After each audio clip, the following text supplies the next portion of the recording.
That's President Cyril Ramaphosa's State of the Nation address to start at 7 o'clock this evening. Throughout the day, we've been talking to various experts, to South Africans, to people who have worked with him closely about what to expect this evening.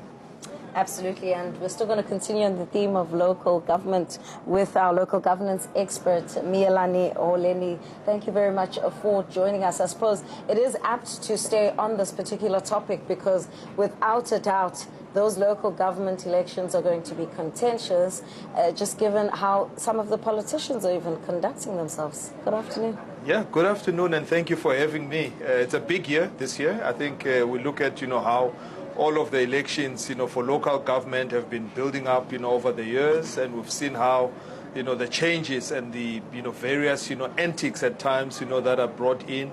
But I think the most important one is who are the people who are going to be retained, who are competent within local government, and who are the people who are going to exit, and whoever comes in to fill those positions, if you want, of those that are exiting, hopefully are going to be of strength to local government and bring in new skills, because the main thing that we need in local government is highly skilled individuals and who can at least, think ahead, plan ahead and bring that capability that is always required within local government. So it's a big year for that matter, and we hope that, each and every party will be looking at, their best candidates as opposed to looking at, whoever is available. Yeah. To field, into local government, because that's where now things are going. The game changing is at local government, going forward. You spoke about antics, and I think it's such an important thing, but not even from the politician side, but even the politicization of demarcation boards. It's quite an interesting thing, and I think there's a bill currently that's been brought by COCTA around, an independent board that will look into how we demarcate, because what you find now with this politicization, if I feel that Party X has too much dominance, I want to influence, the amount of coverage that they have of a particular area or ward, and this becomes quite contentious. How much of that can we expect going into this election? I mean, I think of a place where I come from, like eThekwini, which is a stronghold for the ANC, but if you were to start chopping up eThekwini, it wouldn't have so much influence within a political party. Yeah, look, the independence certainly is the one that, we need to see. But I think the main issue we must always look at is a lot of municipalities, in fact, the majority of municipalities, in terms of how the demarcation has been done, lack the economic base. So in one way, if you're looking at, favoring the political power and you ignore the economic base, you are disadvantaging municipalities going into the future, because you deny them the opportunity to be able to regroup, to build, to create jobs, and to create livelihoods that so much the politicians are trying to bring in or engender as they come in and they campaign and they bring their own manifestos there. So we expect that, there will not be a lot of, changes in terms of, boundaries, because you can only cut up the country in so many ways, but, you don't want to keep on changing the demarcation lines, because as you do that, you're not taking into account, as I've said, how the economic base and how the social development of that area takes place, because then it also has other implications in terms of the planning when you look at the transportation, you look at, the education. It can have so much, implications if you keep on chopping and changing and not creating stability, especially if there are changes. Let them be to favor at least the development of that particular municipality, and to strengthen it so that, there's at least, a way forward that they can build, livelihoods that are going to be sound. Is there something, though, that points to what you're saying about whether political parties have actually learned their lessons and have the right people at the right places? And I'm saying this because in one of the inserts we are playing, where Irajabin talks about how local government could collapse the country, someone else in that same insert, Dr. Nzo, talks about the basic things that she reckons, and this is not rocket science, it's something we all know and appreciate, that the wrong people are employed in key positions. The corruption that was with tenders that come out of these municipalities. And mind you, some of the municipalities we're talking about that are collapsing are the richest in the country. They have no problem acquiring skills to actually do the things that need to be done, which then begs the question, or takes me back to where you started when you said you don't think that these municipalities actually, you think that no, they wouldn't want to rock the boat, they would want to maintain stability, because when you look around at even the politicians in these municipalities, it doesn't look like these people are keen So I think, do the right thing. Yeah, absolutely. And I think the issue of having the wrong people in the positions that, are critical, I think it's a consequence, at times of not having done sufficient work as building up, to the manifestos, into the elections. And there was always, a promise that, there would be interviews.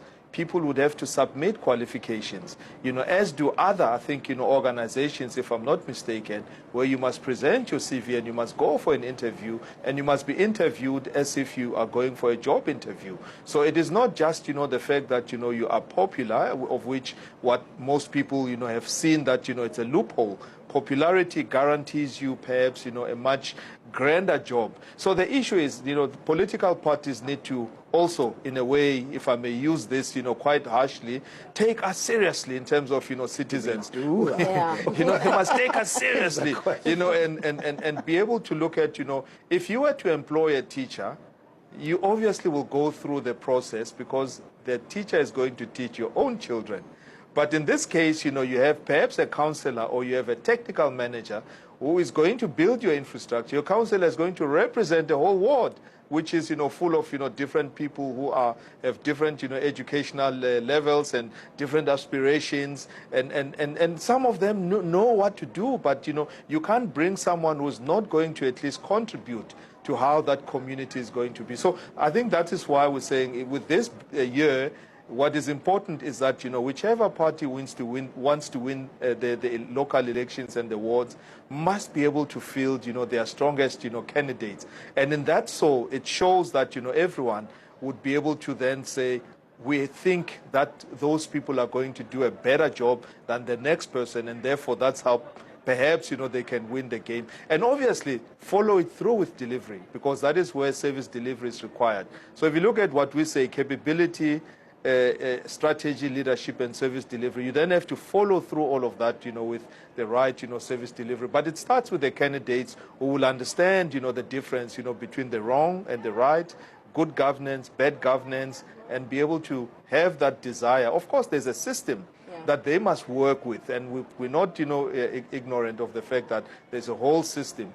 But it's amazing how, great leaders can start inspiring, even if it's inch by inch, the kind of behavior that, takes things, forward. You just need to have a bad mayor, and you can at least, go through a very long slump of non-performance, or a bad, a municipal manager who is not accounting, that, you may end up, with a slump. So, but the good ones as well that, are coming through, we would welcome to see all of that, happening. It would seem, though, at least from the Auditor General side, the legislative side of it is empowering them. I think they call it the Kimi Makwetu laws. They've actually just recently charged the first municipal manager for mismanaging funds. But on this issue you've been speaking about, how do we bring about uniformity? Because I find it quite interesting that someone will say, I don't align with the values of Party X, but in terms of the ward councillor, I will vote for them in the local government elections because this particular party is able to produce a certain caliber of a councillor versus that political party where there's flooding, the councillors nowhere to be found. So that level of uniformity in knowing what your job is, how to respond, and the kind of servitude attitude that you need to have as a councillor. So I think, the issue of uniformity for me, depends on the type of, educational background that, you at least would have in those candidates. Because often the candidates, that may have even the greatest servitude, but, do not have the wherewithal to be able to negotiate, to be able to put items into the budget, to be able to go through the IDP and influence how that IDP must be. So the candidates must be able to understand, the cycle of local government in terms of where it starts, because we often say that if it's not in the budget, it's not going to happen. Or we say, show me your budget, we'll show you your intentions. So you need those candidates, throughout, So if there's ever a training, I mean, Salga does a lot of training for councillors.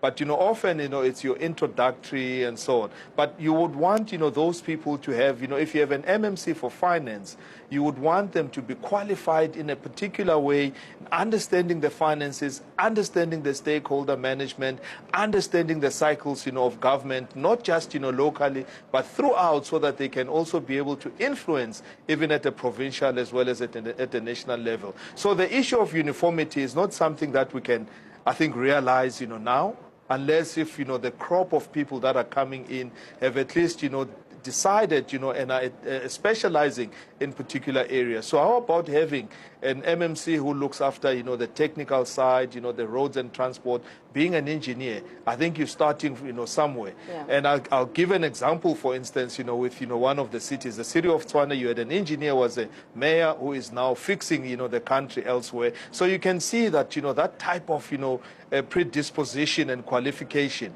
You have, someone who at least can understand the issues technically and be able to carry it through within the system. So I think that is the kind of, councillors, no excuse for the administrative side, because you must come in there through an interview and through your qualifications and through your experience. Well, hopefully politicians in particular are indeed listening, because I think that's where things get messed up. It's not through lack of knowledge about who should qualify to do what, but people deciding to do the opposite of what they should be doing, and who suffers in the end. And the president did tell his councillors, and they got very upset. Yeah, but let's leave it there with our local governance experts. That's Mialani Oleni, who's been with us, talking about local governance issues, which are going to be topical this year. Projected, the IEC said, somewhere between November and January 2027 is when we're likely to have those local government elections. So a lot of campaigning, a lot of things we're probably going to be listening to, but it's going to be about whether or not issues are resolved and whether you as a citizen feel as though there's something being done, that the right leaders are in the right positions. We'll take a quick break. Yeah.